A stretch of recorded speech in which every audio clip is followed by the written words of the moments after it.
will tomorrow hold special sittings to approve or reject the nomination of former military intelligence officer Twalib Mbarak as new CEO of the Ethics and Anti-Corruption Commission. If given the nod, Mbarak will replace outgoing boss Halake Wako, whose 6-year tenure expired earlier this year. KTN News understands that there is little hindrance to Mbarak's nomination, as the House only requires a quorum of 50 members of Parliament to proceed with a crucial vote. KTN political reporter Murimi Mwangi tells us what to expect. After trouncing 14 nominees picked from a list of 71 applicants who initially sought to replace outgoing anti-graft agency EACC's Chief Executive Officer Halake Wako, I, Twalib Mbarak, former military intelligence officer Twalib Mbarak faced his last major hurdle on Friday last week in approval hearings before the National Assembly's Justice and Legal Affairs Committee. And the spotlight now turns to the House on Tuesday as members of Parliament take a crucial vote to approve or reject the committee's report on Twalib's suitability. We are ready tomorrow, and we want to tell the country to participate tomorrow in watching the proceedings in the House, because these are your elected leaders addressing a very important issue and of either approving or not approving. We have a lot of confidence in our committee. And as a whip, I've been following what they have been doing, and I think they have been thorough.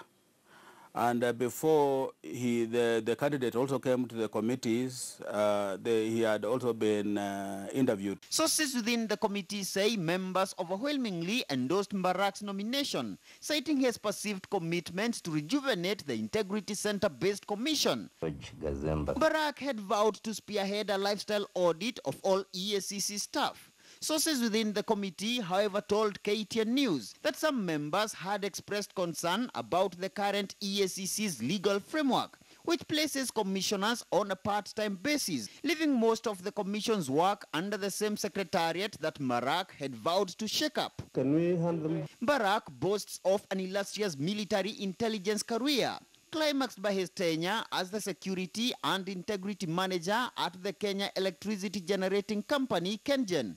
He, however, faces an uphill task, finding his place in the criminal justice system, starring Directorate of Criminal Investigations George Kinoti and his public prosecutions counterpart Nurdin Haji, who have recently given the EACC a run for its money in the counter-graft war. we need to amend the legislation to have the threshold of corruption cases that could be handled by the anti-corruption body.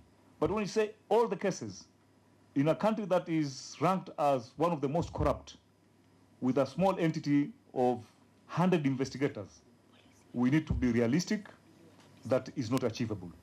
As we attempt as a House to strengthen the institutions that fight corruption, I also want to call upon Kenyans to also come out strongly and report these cases so that we are able then to all participate. In the second reading, Mbarak's approval only requires endorsement from a simple majority in a quorum of only 50 MPs.